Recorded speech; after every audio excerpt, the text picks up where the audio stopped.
Carson under scrutiny this morning over allegations that he exaggerated the truth in his autobiography. Rival candidate Donald Trump taking the opportunity to throw a few punches at Carson on the O'Reilly factor Friday night. You know, if you think about what Carson's saying, he hit his mother over the head with a hammer. No, he hit a friend. He almost did, but whatever. He hit a friend in the face with a lock. He tried to kill somebody with a knife, and he said he suffers from pathological disease, okay? Joining me now from his home in West Palm Beach, Florida, is Republican presidential candidate Dr. Ben Carson. Dr. Carson, thanks very much for joining us. My pleasure. Thank you. First, I want to get out of the way some of these attacks on you from the media. We know what you've said. So just give us a straight answer, Dr. Carson. In your autobiography, Gifted Hands, the Ben Carson story, you tell of the story of being offered a scholarship to West Point as a high school senior sometime after having dinner with the U.S. Army Chiefs of Staff, General William Westmoreland. Were you with General Westmoreland at that time? I don't remember if I was with him when the offer came. The offer was not, as I recall from him, but there were multiple other officers around. There were several things that I was invited to because of my status as the city executive officer, and General Westmoreland was at one of them. And there were some Congressional Medal of Honor winners there as well. It was really quite an honor, but honestly, it's 45 to 50 years ago, so I can't remember every single detail about it. But I've encountered many people subsequently who've had that same offer, by the way, and are willing to come out and talk about it. I only ask because his personal schedule shows that the general was not in Detroit on Memorial Day or during the days preceding and following the holiday. But look, you wrote it in the book. Now everyone, as you said, is going back in that book and scrutinizing what you wrote when you wrote it. I think it's really interesting that you wrote before you fixed the anger issues that you did take a hammer almost to your mother, and you did almost stab someone, if not for the belt buckle. And you're over here saying, yes, this really happened, but the media is basically saying you were not a thug as a kid, and you're saying, yeah, I was a thug. I mean, it's pretty ironic. I guess that's a pretty great compliment to me if they don't think I was ever capable of that.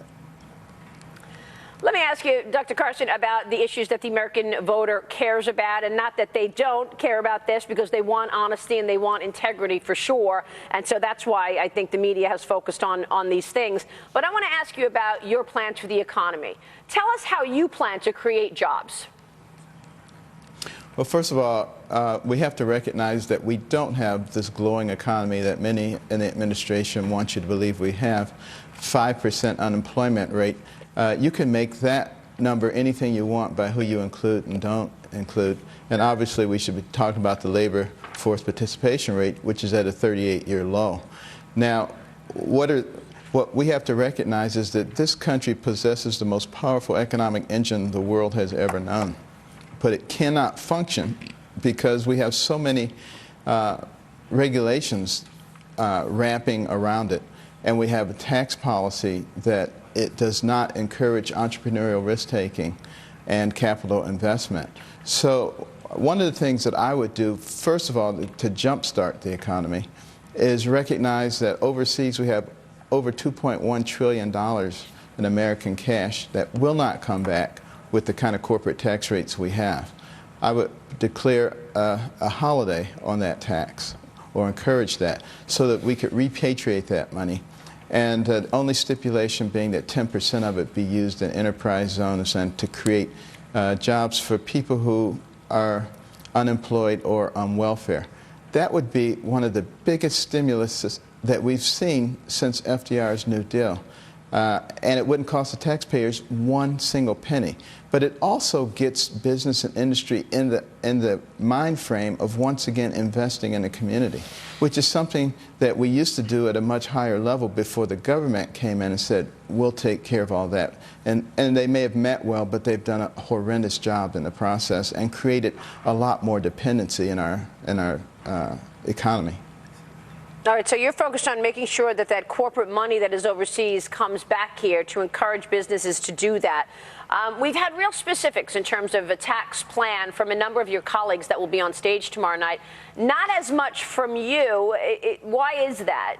Do you have an overall plan that you want to share away from just getting that money from corporations? Yep. Absolutely. You know, I'm in favor of a flat tax. Because of proportionality. Everybody should be hit exactly the same. In order to, remain revenue neutral, we would have to make that rate at about 15% and eliminate all deductions and all the loopholes. That would get us about 2.7 trillion, which is still short of the 3.5 trillion that we need. But we haven't talked about every aspect of capital investments. Capital gains, which would also be at 15%. We haven't talked about foreign income, which is not coming back now, but would continue to come back at a 15% rate, not at a 35 to 40% rate. I think that would make up pretty much all of the difference. But in addition to that, we have 4.1 million federal employees. We don't need 4.1 million federal employees, and thousands of them retire each year. So by the process of attrition, allow that number to come down over the course of a few years. That will make a big difference. We have 645 federal agencies and sub-agencies, every single one of which has fat in it. Trim that by 2 or 3%. You got a lot of savings there. And, applying things like Lean Six Sigma to each one of those agencies so that we begin to save instead of wasting the taxpayers' money.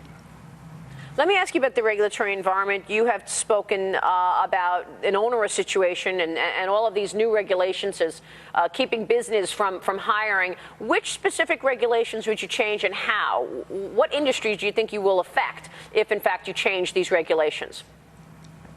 Well, I would look at the cost-to-benefit ratios of all the regulations.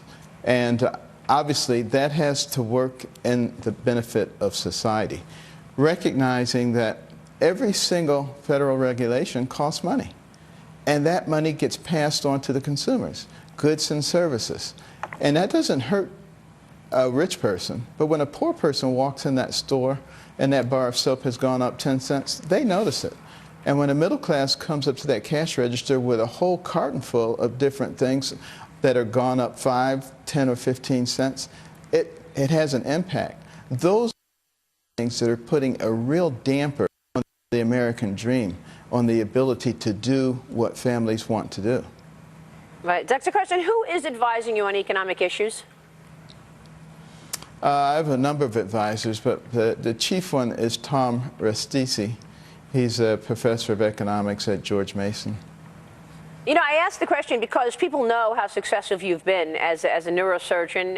Obviously, you bring a lot to the table in terms of experience there. But what does that mean for your experience in running the largest economy in the world, dealing with adversaries all over the world? Make the case that you're the one to take the job, given your experience is not necessarily in step with the traditional person that you would see running America. Well, first of all, I would say everybody has different experiences.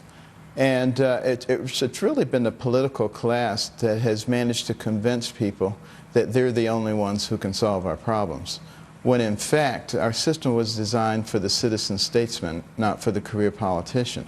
Having said that, there's plenty of political experience in an academic medical center.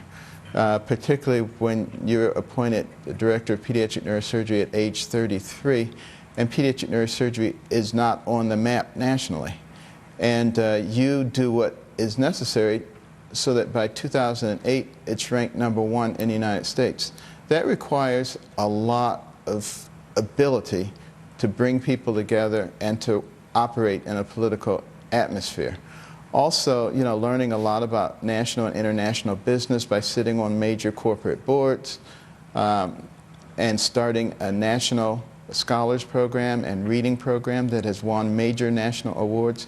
These are not things that that most people do, and I would dare say that no one else who's running has done those kinds of things. So the real question is, you know, what makes you capable of bringing together a team, a complex team, and accomplishing things? Those are things that I've done.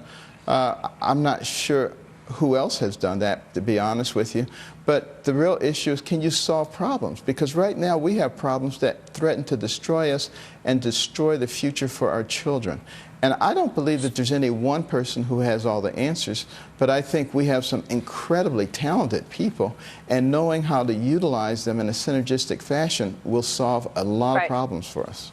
So how do you approach putting a cabinet together then? I mean, where will you look in terms of getting the right people in the right jobs? Well, I'll be talking to a lot of the people that I know and respect. Many of them are older, quite frankly, and probably wouldn't be able to do it now themselves, but have had many, many years of perspective and have become familiar with a lot of people around the country. And, you know, I would do it the same way I do everything. You know, when I'm studying a complex surgical case or working on something that people have not been successful at doing before, I take into consideration a lot of accounts. I also look at, you know, what has worked and what has failed in the past. Yep.